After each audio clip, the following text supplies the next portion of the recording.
Yo, what's up, fellow soul seekers and light chasers? The meaning of life. You've been thinking about it. Even if you haven't been thinking about it, you have subconsciously. Because feeling like you have meaning or feeling like you have purpose to be alive is kind of important. Okay, here's the thing. I used to have this shirt. I love this shirt. But it said, and if you're German, you're going to laugh at this, or maybe you won't. But I used to have a shirt that said, life is too short to learn German. And it's like, if I hear a German word, that doesn't mean anything to me. Like, someone can spit out the most beautiful poetry in German to me, and I'm going to be like, honestly, I don't know what you're talking about. Like, that means nothing to me. I don't understand it. So a word, a language, any word is meaningful because you know the meaning behind the word. That's why words are important to us.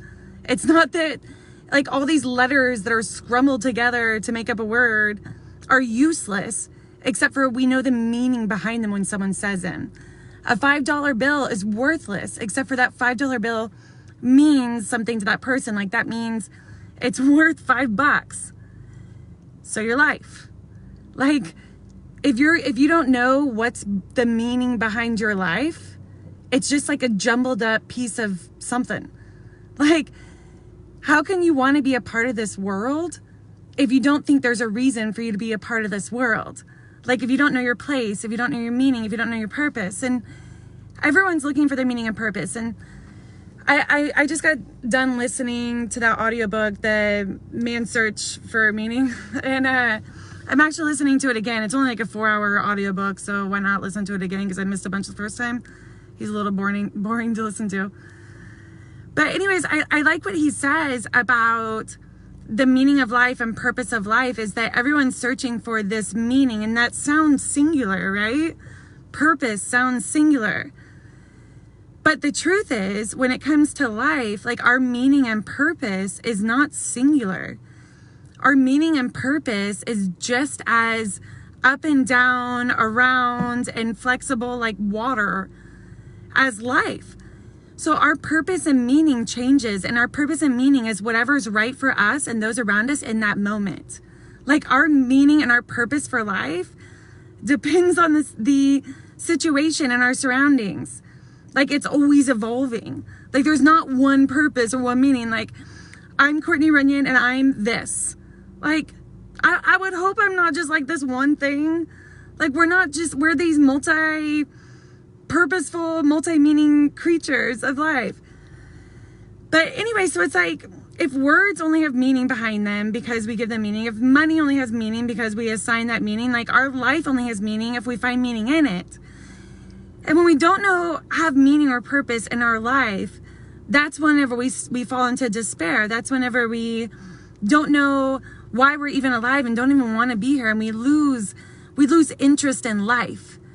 Like, we have interest in money because we know what it's worth. But if money was worthless to us, we wouldn't have interest in it. Like, we have interest in the English language or whatever language you speak. I know y'all speak a billion languages. I don't. But we have interest in languages because we can speak how we feel and connect to other people.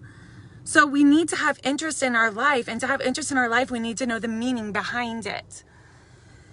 But it's not singular. So anyways, in this book, he's a psychologist or psychiatrist or whatever, and he lists 4 meanings of life, and I really can get behind them. Like, I really, I don't know, they really resonated.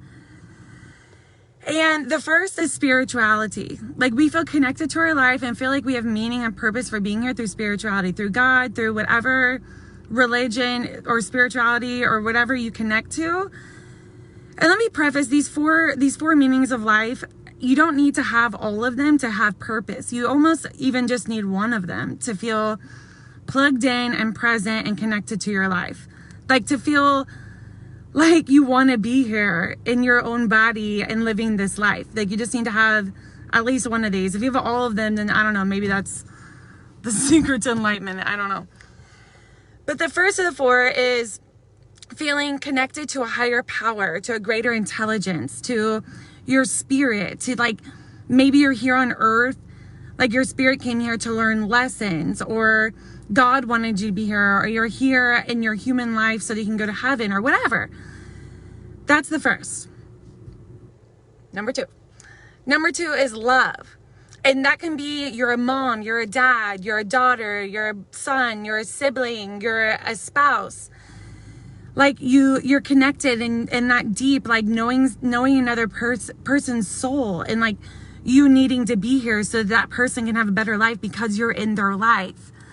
And you having a better life because they're in yours. Like love is the second meaning of life, like where you can find purpose and meaning in being here on earth. Number three. And this one is one of my favorites. This is probably the one that I find the most meaning and most attachment to my life. And that is through life experience. And that can be through travel. That can be through immersing yourself in another culture. That can be through exercise or nature or long walks or swimming. It's just like being connected to life experience and exploring what it is to be a human being, and like what you're capable of and what your body can do and what your soul can do and what activities there are in earth and what you can see, and like really like plugging into what it is to be a human through experience. It's my fave. That's my favorite, but that's not the best one. None of these are the best one. It's just like different ways to find meaning and reason for being here. Number four. That looks like number five. See, I still can't even make number four. That's my number four. Okay.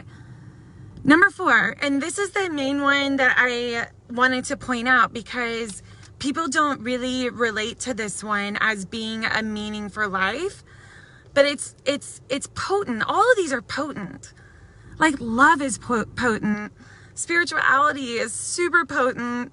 Like feeling alive through experience and like doing the craziest things in life is potent.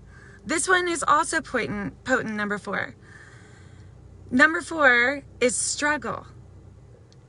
The fourth way to have meaning and purpose for being here is struggle. Like, and the thing is, you don't have to struggle to find meaning and purpose in life. Like, I do, and I've talked about this before. I think that some people, when they don't have any kind of struggle in their life, they seek struggle. And those are the people that, like, you look at them and you're just like, what do you have to worry about? Nothing. But they're seeking for meaning of life. They're seeking for purpose. So they gossip or make big deals out of nothing. And they're looking for struggle to find purpose. Which like, I don't necessarily blame them, but they're probably searching through love, and they're probably searching through experiences and through spirituality too. Like, they're just seeking. And I love life seekers. I love soul seekers. But some of us don't have to seek for struggle. Like, struggle found us. But struggle is a means of finding meaning in life and purpose for being here. Like, you can make your suffering your sacrifice for something better. Like, your struggle can be a means to more meaningful and purposeful end of your life. Like, it can be a way that you're connected to life in like a deeper way. Yeah, like, I don't know, so much is coming to mind. I'm having trouble communicating it. Like, there was this one story where it's just like this guy's wife died and he was really struggling with it.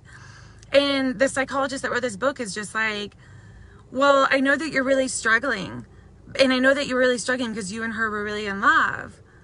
But what would have happened if you died and she lived? He's like, oh my God, she would have fallen apart. It would have been awful for her. He's like, so your suffering is because you're still here and she died. Your suffering is a sacrifice because had you died instead of her, then she would have been here going through this suffering, but you're sacrificing it. You're doing it instead. Like, there's the people who go through struggle, who can find a reason to being here on earth and who can find joy and find happiness, are the ones that are able to see their suffering with purpose, to make their mess their message. Anyways, yeah, so those are the four The four, like, according to this book, but it just resonated. But those are 4 ways to find purpose and meaning in our life. And without finding purpose and meaning in our life, then it's hard to want to be here. And the more purpose and meaning you can find in those 4 ways, the more like fulfilled and excited you're going to be to wake up and live every day. Anyways, good luck. Much love. See you.